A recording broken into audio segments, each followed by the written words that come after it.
wa an syama'ilihim wa la tajidu aktsarahum syakirin. Kemudian pasti akan aku datangi mereka manusia itu,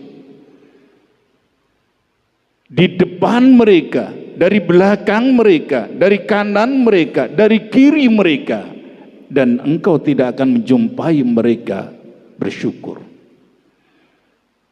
Nah, hadirin sekalian, di antara sekian banyak manusia yang hidup di dunia ini, yang akan menjadi target, yang akan menjadi sasaran empuk untuk digelincirkan iblis laknatullah adalah orang-orang awam.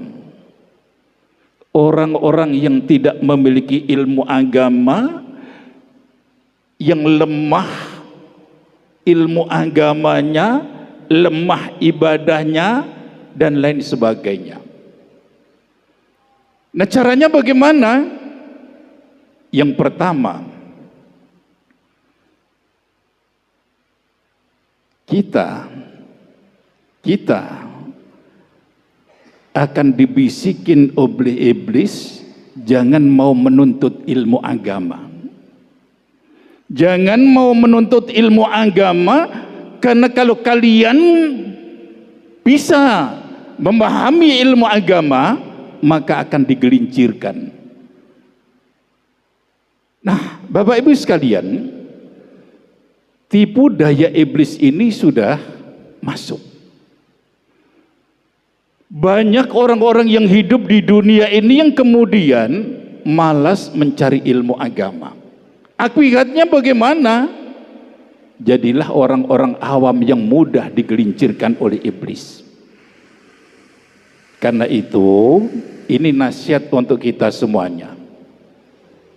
Panjenengan yang jadi orang tua, yang jadi wali santri, jangan biarkan anak-anak kita itu jadi orang yang awam.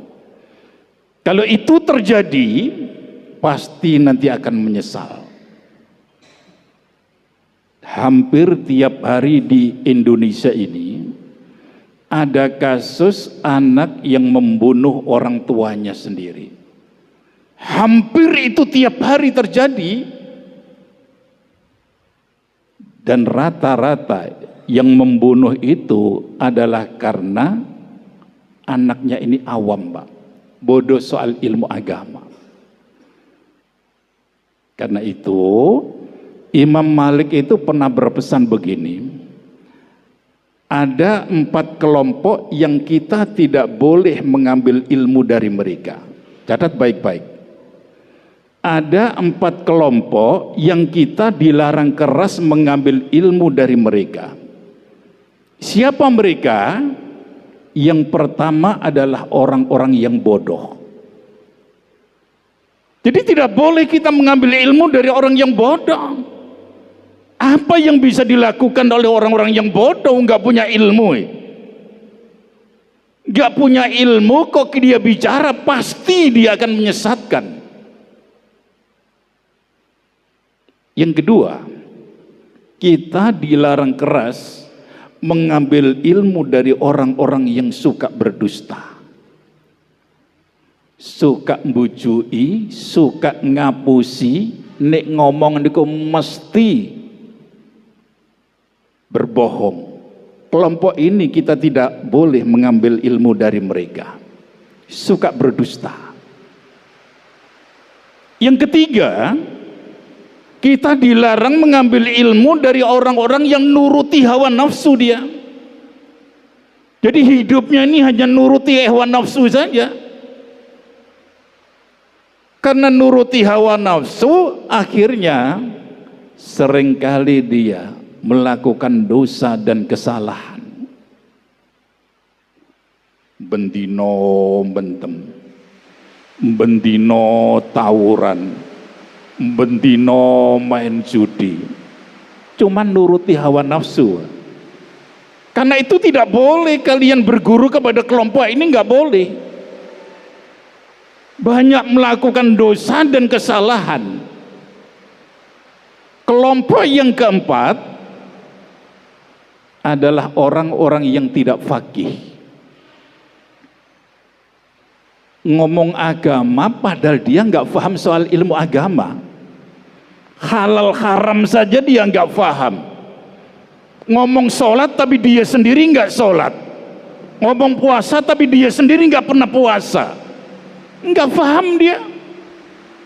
Maka menurut Imam Malik, kelompok 4 tadi dilarang keras kita mengambil ilmunya. Para ibu-ibu, panutan panjenengan adalah istri Rasulullah Sallallahu Alaihi Wasallam. Coba panjenengan tinggali sejarah istri para Rasul itu.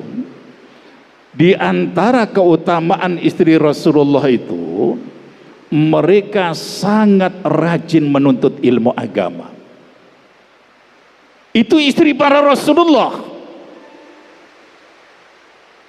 Di mana ada sumber ilmu agama, pasti akan dikejar oleh para istri Rasulullah. Nggak mau ketinggalan. Jangan sampai dia, orang lain tahu, dia nggak paham, dia nggak tahu. Mungkin pernah panjenengan saya ceritain tentang sedikit sejarah anak Rasulullah yang namanya Fatimah itu. Fatimah, panjenengan pahami cerita sedikit ini. Satu ketika Fatimah dipanggil oleh ayahnya Rasulullah. Anakku Fatimah, di depan sana nak, itu ada seorang wanita yang dipuji oleh Allah karena dia memiliki kelebihan. Maukah kamu aku tunjukkan agar kamu mau berguru kepada dia? Mau ya Rasul? Datanglah dia, Pak. Fatimah datang kepada orang ini, namanya Siti Muti'ah. Assalamualaikum. Waalaikumsalam. Loh Fat, kok awakmu Fat? Iya Muti'ah. Ada apa? Ini saya tadi dikabari oleh abah saya disuruh mensuri tauladani, ngambil ilmu darimu. Fatimah dilihat saja. Ketika itu Fatimah membawa anak kecilnya. Apa yang dibilang oleh Siti Muti'ah ini? Fat, maaf Fat, sekarang suami saya ini lagi berangkat perang. Sebelum dia berangkat perang, memberikan wasiat kepadaku agar jangan sekali-kali memasukkan laki-laki ke rumah saya ini. Fatimah bingung ini, maksud kamu? Baru hatinya jedet, oh ini mungkin maksudnya ini anak kecil saya ini. Kata Fatimah, ini kan masih kecil Muti'ah, anak saya ini. Iya, saya tidak mau suami saya nanti salah paham. Akhirnya anak kecil si Hasan Husain ini gawa mulai mana? Dititipkan abahnya di rumah, dia balik lagi ke rumahnya Muti'ah. Dipersilakan masuk. Setelah Fatimah dipersilakan masuk, karena disuri tauladan yang dipuji oleh Allah, diperhatikan saya. Diperhatikan gaya hidupnya selama pembicaraan ini. Ternyata selama perbincangan ini terjadi, Fatimah mengamati Muti'ah ini membawa 3 benda.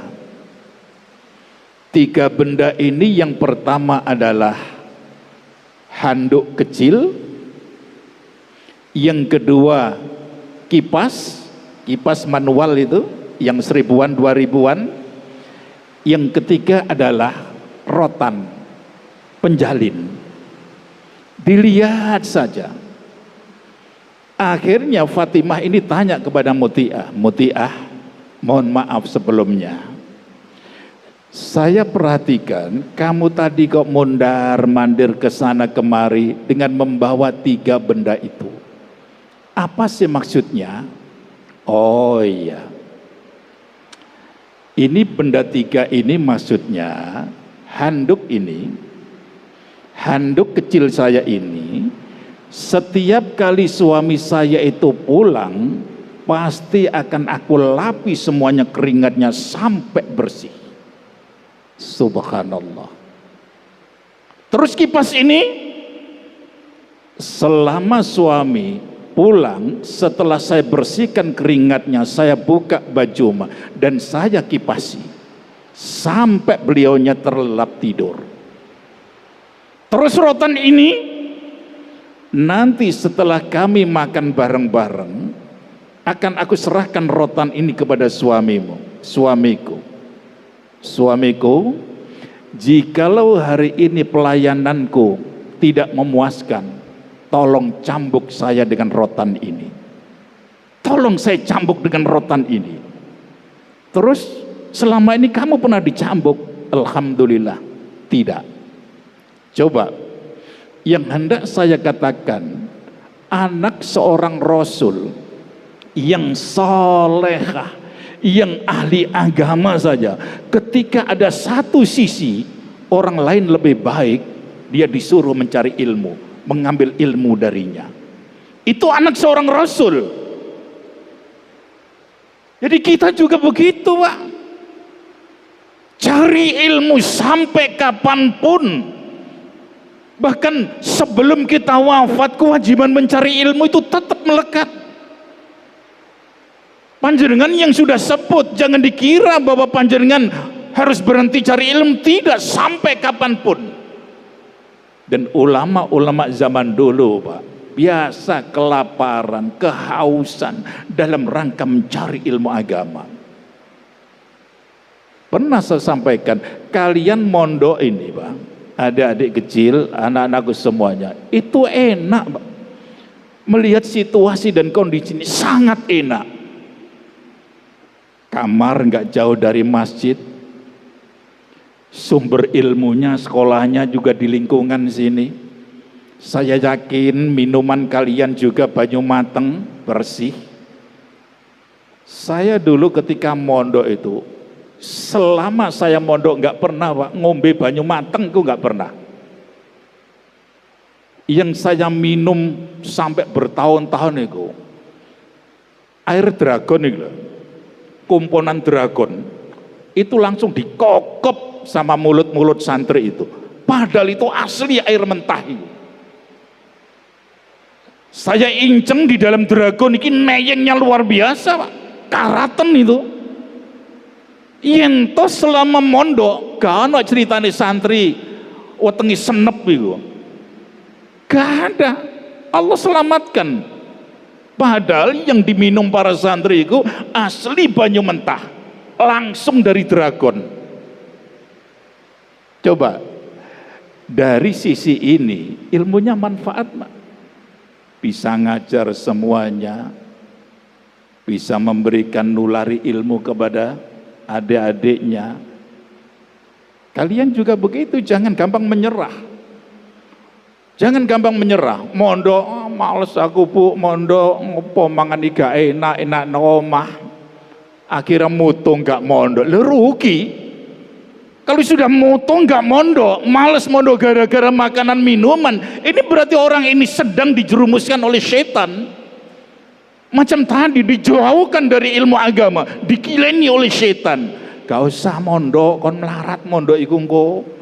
Ada umbah-umbah dewe, nyetlika dewe, ngene dewe, nak no omah. Akhirnya gak gelem mondok. Wis, nek gak gelem mondok, akhirnya dadi wong bodoh, wong awam.